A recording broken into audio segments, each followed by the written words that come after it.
আসসালামু আলাইকুম। প্রুডাস career and skills একাডেমির পক্ষ থেকে সকলকে আরও একবার স্বাগতম। আপনাদের সকলকেই রইল অগ্রিম ঈদের শুভেচ্ছা, ঈদ মোবারক। ইতিমধ্যেই 18তম শিক্ষক নিবন্ধন ভাইবার যে চূড়ান্ত রেজাল্ট সেটি প্রকাশিত হয়েছে। আপনারা যারা উত্তীর্ণ হয়েছেন সকলকেই অভিনন্দন এবং শুভেচ্ছা। সেই সাথে আপনাদের যে ষষ্ঠ গণবিজ্ঞপ্তি সেটি কবে নাগাদ প্রকাশিত হতে পারে, এর আবেদন প্রক্রিয়া কেমন হবে, আপনাদের এই মুহূর্তে আসলে করণীয় কি, সেই বিষয় নিয়ে একটু কথা বলবো। বিষয়টি আপনাদের যে ষষ্ঠ গণবিজ্ঞপ্তি সেটি কিন্তু খুব দ্রুতই প্রকাশিত হবে, যেটি আমরা বিভিন্ন সংবাদ মাধ্যমে জানতে পেরেছি যে চলতি মাসের 16ই জুন আপনাদের কিন্তু ষষ্ঠ গণবিজ্ঞপ্তি প্রকাশিত হতে পারে, যদি কোনো ধরনের তাদের কারিগরি কোনো ত্রুটি না থাকে। আপনাদের সব কিছুই প্রস্তুত, কারিগরি ত্রুটি না থাকলে আশা করা যায় আপনাদের 16ই জুন যে ষষ্ঠ গণবিজ্ঞপ্তি সেই গণবিজ্ঞপ্তি কিন্তু প্রকাশিত হবে। যদিও 16 তারিখে আপনাদের ষষ্ঠ গণবিজ্ঞপ্তি প্রকাশিত হয়, কিন্তু আপনাদের আবেদন যে প্রক্রিয়া সেটা কিন্তু শুরু হওয়ার কথা 22 জুন থেকে। সুতরাং বুঝতেই পারতেছেন আপনাদের হাতে কিন্তু খুব বেশি একটি সময় কিন্তু নেই।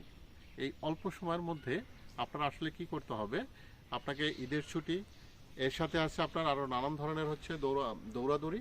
সেই ক্ষেত্রে আপনাকে এখন থেকেই মেন্টালি প্রিপেয়ার্ড করতে হবে। আপনাকে অন্য জায়গায় সময় কম দিয়ে প্রতিষ্ঠান চয়েসের যে বিষয়টি আছে এই প্রতিষ্ঠান চয়েস সম্পর্কে কিন্তু বিস্তারিত একটি ভালো ধারণা রাখতে হবে। আপনি যদি প্রতিষ্ঠান চয়েসে ভুল দিয়ে থাকেন বা প্রতিষ্ঠান চয়েস সম্পর্কে যদি সঠিক ধারণা না থাকে, তাহলে কিন্তু আপনি আপনার কাঙ্ক্ষিত যে স্কুল বা কলেজ বা মাদ্রাসা যেটি বলেন না কেন সেটি কিন্তু নাও পেতে পারেন। এমনকি আপনি কোনো প্রতিষ্ঠানও দেখা গেল সিলেক্ট নাও হতে পারেন। এই ক্ষেত্রে কিন্তু আপনাকে অনেক বেশি সতর্ক হতে হবে। সুতরাং কালক্ষেপণ না করে এখন থেকে আপনি চেষ্টা করুন, আপনি আসলে একটা কাগজ নিয়ে খাতা নিয়ে সেটা ড্রাফট করুন, আপনি আসলে কোন কোন প্রতিষ্ঠানগুলো চয়েস আপনার লিস্টে রাখতে যাচ্ছেন। পাশাপাশি যে কাজটি করবেন যে আপনার প্রতিষ্ঠান চয়েস খসড়া করার পর আপনি ওই প্রতিষ্ঠান সম্পর্কে একটু সম্যক ধারণা নেওয়ার চেষ্টা করবেন, অর্থাৎ খোঁজখবর নেওয়ার চেষ্টা করবেন। আপনারা দেখবেন ওই প্রতিষ্ঠানগুলোর কিন্তু যদি ডিস্টেন্স একটু বেশি হয়, তাহলে সেক্ষেত্রে যেটা করতে পারেন আপনি ফোনে কন্ট্যাক্ট করেই কিন্তু অনেক ধরনের খোঁজখবর কিন্তু রাখতে পারেন।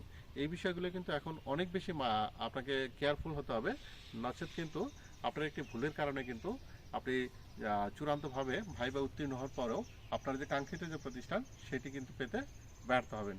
সুতরাং এই সময়টাকে অবহেলায় না করে, হেলায় না ফেলে আপনারা অবশ্যই এই আপনার যে পছন্দের যে প্রতিষ্ঠান সেই প্রতিষ্ঠান সম্পর্কে এখনই বিস্তারিতভাবে খোঁজ নিতে থাকুন। আমি আমার পরবর্তী একটি ভিডিওতে যে প্রতিষ্ঠান চয়েস কীভাবে দিলে আপনি আপনার কাঙ্ক্ষিত যে প্রতিষ্ঠান পেতে পারেন সেই সম্পর্কে অন্য আরেকটি ভিডিও আপলোড করব। সে পর্যন্ত অবশ্যই অপেক্ষা করবেন।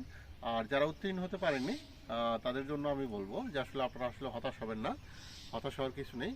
আপনাদের যদি এইজ থাকে তাহলে আপনাদের পরবর্তী যে রিক্রুট আছে সেই রিক্রুটের জন্য কিন্তু এখন থেকে আপনাকে অনেক বেশি প্রস্তুতি রাখতে হবে, যেহেতু কম্পিটিশন সেটা কিন্তু দিন দিন বেড়েই চলবে। এই কম্পিটিশনের বাজারে আপনাকে এগিয়ে রাখতে হলে আপনাকে এক্সট্রা কিছু পরিশ্রম কিন্তু করতে হবে, না স্যার ভালো কিছু কিন্তু আসবে না। আজকে এই পর্যন্তই, দেখা হবে পরবর্তী কোনো ভিডিওতে।